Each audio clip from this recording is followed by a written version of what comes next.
The ominous and dangerous rhetoric against liberals who dare to speak out against Charlie Kirk's message and legacy is now at DEFCON 1, and Trump's sycophant Kid Rock just issued a warning that is very direct and very dark, and I have the story for you next. The awful and senseless murder of Charlie Kirk has passed well beyond the assassination of a political figure. It is now a flashpoint, and many are politically exploiting it for retribution through whatever means possible, and the threats against liberals are skyrocketing. Let's begin this report by asking the question, how did we get here? Exhibit A, today's example of your president turning up the heat and normalizing threats. Watch as he threatens a reporter. A lot of your allies say hate speech is free speech. I'd probably go after people like you because you treat me so unfairly. It's hate. You have a lot of hate in your heart. Maybe they'll come after ABC. Well, ABC paid me $16 million recently for a form of hate speech, right? Your company paid me $16 million for a form of hate speech. So maybe they'll have to go after you. Look, we want everything to be fair. It hasn't been fair. And the radical left has done tremendous damage to the country. But we're fixing it. We have right now the hottest country anywhere in the world. So that was a bit of derangement and par for the Trump course. And now for Exhibit B and how we got to DEFCON 1 and the dangerous level of rhetoric. Yesterday, your vice president called on the base to become political watchdogs, basically deputizing them as social media vigilantes. But you have a role too. Civil society, Charlie understood this well, is not just something that flows from the government. It flows from each and every one of us. It flows from all of us. So when you see someone celebrating Charlie's murder, call them out. And hell, call their employer.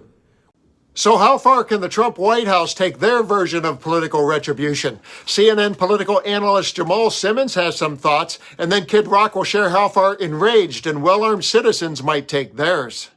I don't think that we should interpret giving people time to grieve for Charlie Kirk with saying people ought to be supportive of Charlie Kirk. They can have a very vehement disagreement with who he was or what he stood for, I should say. And they may want to express that in whatever way they want to. But the question then becomes, the president's deputy chief of staff came out today and called the Democratic Party an extremist organization after the president said that he was going to take action against extremist organizations. So the question arises in my mind, is the president of the United States going to outlaw the Democratic Party? Is that where we're headed? Is the president of the United States going to unleash the Justice Department on the Democratic Party? Is that your concern? It's absolutely a concern. This president has shown that he's willing to use the Department of Justice to go after his political enemies. He said that pretty much openly. And now his deputy chief of staff, who's really the policy director of the White House, is calling the Democratic Party an extremist organization. It raises very real questions about a two-party democratic system in this country, even though obviously we're all concerned about all the big issues the president raises, like crime and terrorism and those things. I don't think the Democratic Party is one of those organizations.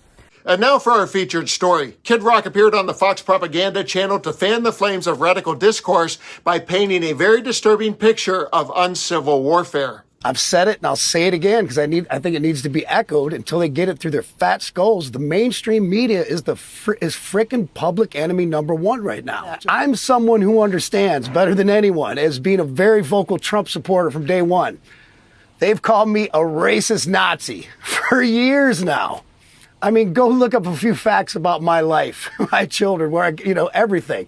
But other people start to echo this. Just people who write dumb articles who think, I'm trash and I hate my music, and they say he's just a racist Nazi. I've heard a lot of my liberal friends say it, and they're exactly right. Like, you don't want to mess with us people. We have the guns. We know how to use them. And nobody wants that. Nobody wants an all-out war. We understand that everyone on the left is not sick, but there are enough people in the media and enough of these crazy liberals that just create this big echo chamber. And I'm not saying there aren't crazy right-wingers that do some of this too.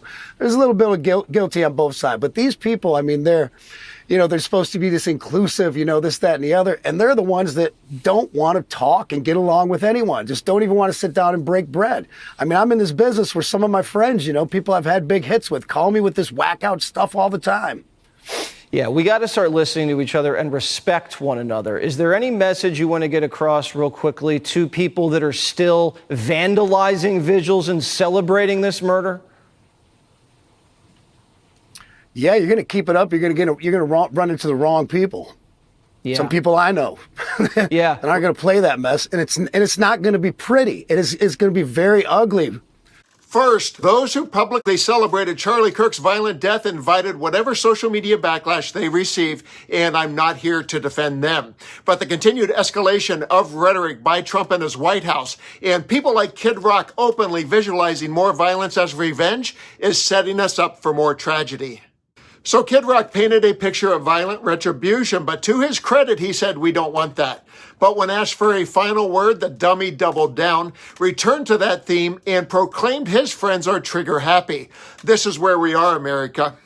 And second, this is a terrible moment in American history, and more lives are now at risk. And sadly, I think we'll be reporting on more tragedies to come. And when that time does come, there will be plenty of blame to go around. But history will not forget that one man's 10-year mission to create division by turning up the heat on discourse and pouring gasoline on the flames is what brought us to this moment in time. I'm Dan. Thanks for watching. Please leave your comments below, and let's continue to occupy democracy together.